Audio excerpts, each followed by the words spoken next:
आषाढी श्री मरियाई यात्रा निमित्त तुळजापूर वेस येथे आलेल्या गवळी समाज बांधव व मित्र परिवाराचे उत्साहात स्वागत करण्यात आले। यात्रेनिमित्त बलिदान चौक तुळजापूर वेस येथे मरियाई लक्ष्मीची विधिवत पूजा करून पारंपरिक म्हशी पळवाचा कार्यक्रमास उत्साहपूर्ण वातावरणात प्रारंभ झाला। या कार्यक्रमाला समाज बांधवांची मोठ्या संख्येने उपस्थिती लाभली। यावेळी प्रमुख पाहुणे म्हणून केदार जानगवळी, किसान अंजिखाने, संतोष रानसरजे, मनोज मलखो नाईक, शिवा बागानगरे, राजू अंजिखाने आणि सिद्धू बडवणे यांच्या समाजाच्या वतीने सत्कार करण्यात आला।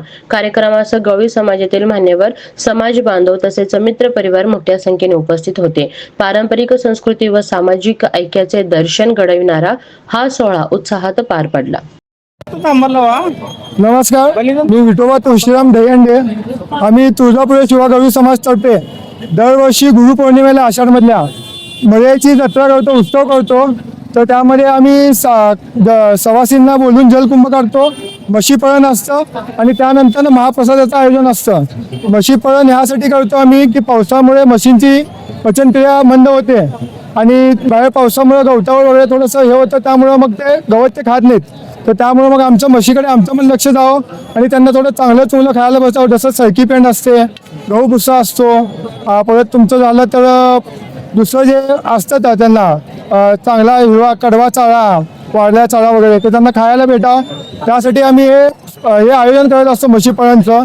तर यामध्ये आमच्या सगळ्या समाजाचे बांधव असतात, ज्यांच्याकडे म्हशी आहेत त्यांनी म्हशी घेऊन येतात पळणसाठी आणि बाकीचे सगळे समाज बांधव असतात किंवा माता भगिनी जे असतात तर ते महाप्रसादासाठी आणि म्हणजे म्हशी बघण्यासाठी पण येतात, कारण त्यांना कामामुळे कुठं त्यांना इतर जायला भेटत नाही माता बहिणींना।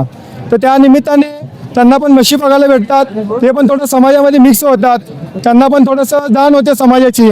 तर त्यामुळे आम्ही हे सगळं आयोजन करत असतो आमच्या चौकातर्फे, तुळजापूर चौकातर्फे। हे जवळजवळ आमचं 100 वर्षापासून चालू आहे परंपरा। यामध्ये आम्ही पहिल्यांदा माता भगिनींना घेऊन सवासिनीचे गाडी काढतो जलकुंभ, त्यानंतर मरियाईला इथल्या देवीला अभिषेक होतो, जल अभिषेक होतो, दूध अभिषेक होतो, त्यानंतर म्हशी पळवून महाप्रसाद होतो। अशा पद्धतीने आम्ही सगळ्या समाज बांधव एकत्र येऊन करत असतो।